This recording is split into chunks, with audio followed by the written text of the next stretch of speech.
Hey, everybody. Hope you are doing well. All right, all my Chicago fan friends. We're going to do the song Now That You've Gone, the 2002 remastered version.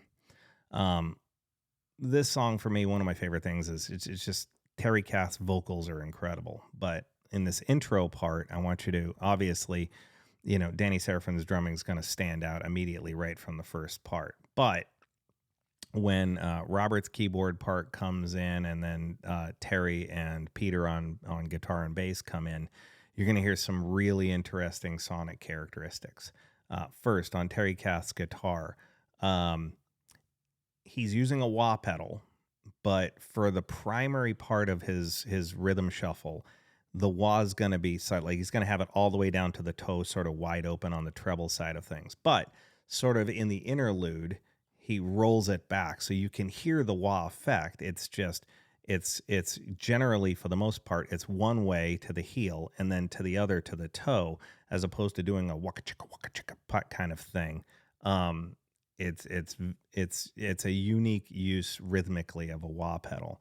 The other thing is Peter Cetera's bass sounds like it's being run through an envelope filter, but with an envelope filter that is mostly in the kind of closed position, if you will.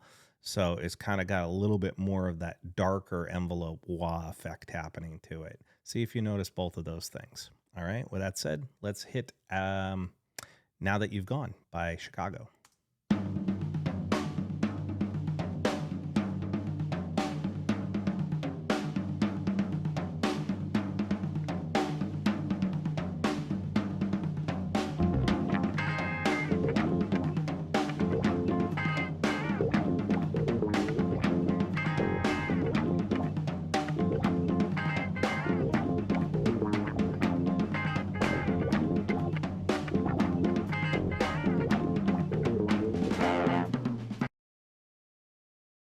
Got to correct myself on one thing. I was fooled. I was actually fooled. I want to go back and start it over again because I was actually fooled. Listening to it closely this particular time, the thing that I am mistaking for Terry Kath being using a wah-wah pedal on his rhythm part is actually Peter Cetera's envelope filter effect on his bass. That kind of it's layered so closely in the mix to Terry's guitar. They're both sort of over here on the left-hand side that just listening to it on open speakers, I was actually being fooled a little bit by Peter's bass, thinking that some of that was actually on Terry's guitar part, and it's not. Terry's guitar is no wah-wah pedal. It's just straight clean. And all that wah effect that I was hearing is actually Peter Cetera's bass run through an envelope filter. Let's start that again.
You know, I've been listening to Chicago for decades, and the more I listen to them, the more I realize and the more it is confirmed in my brain that Chicago is truly one of the great American rock bands of all time.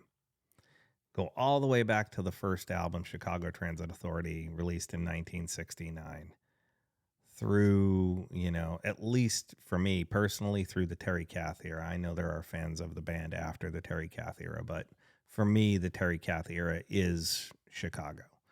And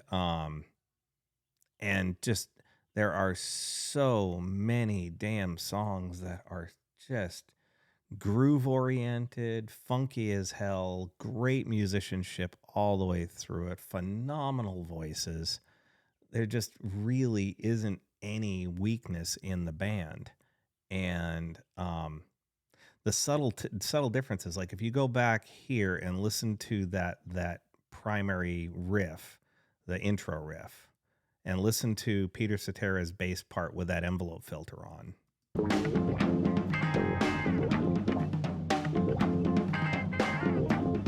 You hear the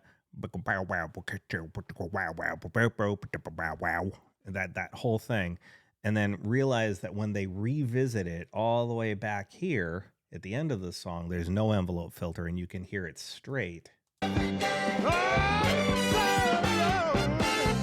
here.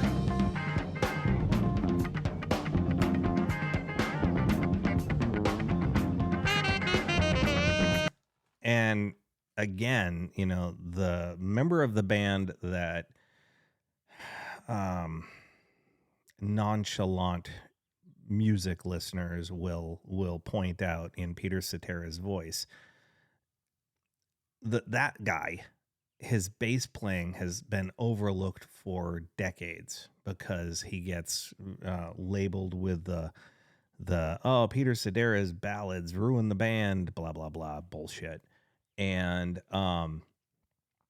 it's not really even remotely close to the case. I mean, yeah, the band definitely changed after Terry Kath passed away, but that wasn't all on Peter Cetera. I just can't say that it is. I mean, when you go into the fact that, after Terry Kath passed away, members of the band started openly belittling the drummer, Danny Seraphin. And then the addition of, other members coming in to replace, Terry Kath and what he brought to the band. And then you bring in another producer and David Foster, and you're just like, it's not all on, you cannot put the change of the band all on Peter Cetera. You just can't do it. And with that said, blowing off the fact that he is a phenomenal bass player, a great bass player, is just doing the man some disservice. I honestly, firmly believe that. Again, it would be very, very narrow-minded and closed-minded to just lay the changes of the band after Terry Kath passed away all on Peter Cetera's shoulders. It's just an obtuse way of thinking. And with that said, like I said, I'm just enjoy listening to them more and more every time. This is one of those things where I don't get tired of it. And so, with that said, thanks for watching. Please know that I appreciate you. Feel free to leave a comment in the comment section below. We can talk about it further. And I wish you all well. Take care.